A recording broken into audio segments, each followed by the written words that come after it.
Untuk generasi yang lahir pada tahun 80-an ke bawah, radio telah menjadi teman setia di kala penat dan menjadi salah satu alat sumber hiburan yang paling banyak digemari.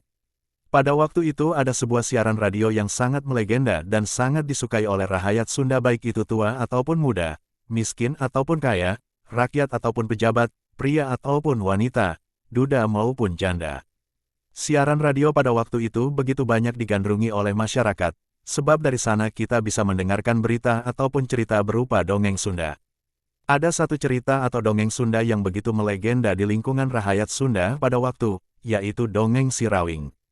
Pada waktu itu, cerita atau dongeng Si Rawing menjadi legenda dan dongeng yang tak terlupakan bagi rakyat Sunda, khususnya yang sempat mendengarkan siaran radio tahun 80 sampai 90-an.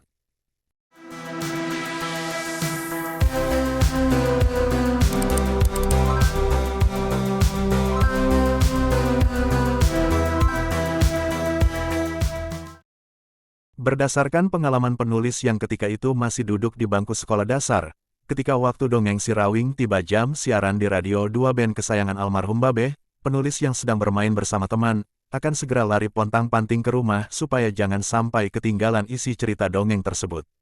Di rumah, penulis bersama almarhum orang tua dan juga saudara akan duduk dengan manis dan penuh rasa khidmat di sekitar radio 2 band kesayangan keluarga mendengarkan setiap alur cerita dan ikut terbawa suasana dan imajinasi dari mulut si pendongeng kesayangan yang suaranya penulis anggap lebih indah dan merdu dari suara menteri kesayangan kita semua Bapak Harmoko yang suaranya sering mampir tanpa diundang di siaran radio ataupun TV hitam putih keluarga.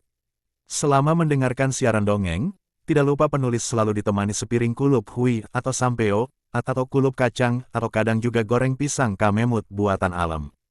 Ibu yang rasanya melebihi pizza buatan Italia. Boomingnya dongeng Sunda pada waktu itu, tidak terlepas dari peran penting seorang seniman hebat Jawa Barat yang lahir pada tanggal 15 Januari tahun 1951, yaitu Drs. H. Ahmad Sutisna yang dikenal luas oleh rakyat Sunda sebagai pendongeng legendaris Wakepoh.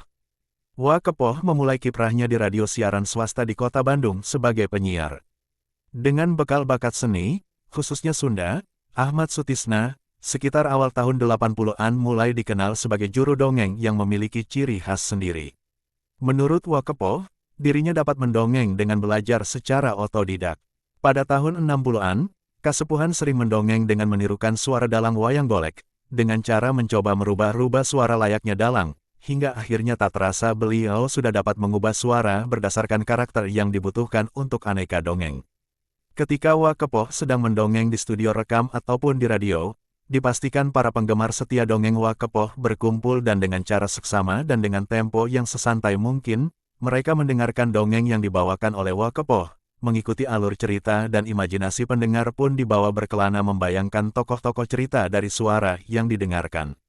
Pada saat itu pihak sponsor dari aneka perusahaan berdatangan, diantaranya dari salah satu perusahaan produk farmasi. Iklan dari produk farmasi tersebut terkenal dengan ungkapan, "Rekok, rekok," dan menjadi sebuah tren pada saat itu. Selain itu muncul ungkapan lainnya yang sangat mengecewakan pendengar setianya akan tetapi menjadi tren kaum muda saat itu seperti, waktosna kabujeng sip pamiarsa, yang menandakan bahwa dongeng Wakepoh sudah habis waktunya dan akan bersambung di hari berikutnya. Jadwal mendongeng Wakepoh pada waktu itu sangat padat di mana beliau rutin mengisi acara seri dongeng untuk radio, hingga dipanggil di berbagai acara resmi dan perseorangan. Di setiap dongeng ataupun iklan yang beliau buat, Wakepoh selalu menyisipkan dakwah dan edukasi positif untuk masyarakat pendengarnya. Ketika film Si Rawing diangkat ke layar lebar, Wakepoh sedikit kecewa karena karakter yang biasa dia dongengkan sebagai pendekar alim, di film lebih terlihat sebagai pendekar yang playboy dan kurang beretika. Sebagai seorang pendongeng Sunda melalui radio siaran, namanya semakin melambung manakala dongeng Si Rawing sangat digemari oleh masyarakat, bukan hanya di Bandung dan Jawa Barat, tetapi juga di seluruh Indonesia. Tenarnya dongeng Si Rawing di masyarakat telah membuat cerita ini diangkat ke layar lebar dan menjadi tontonan bioskop yang paling laris waktu itu.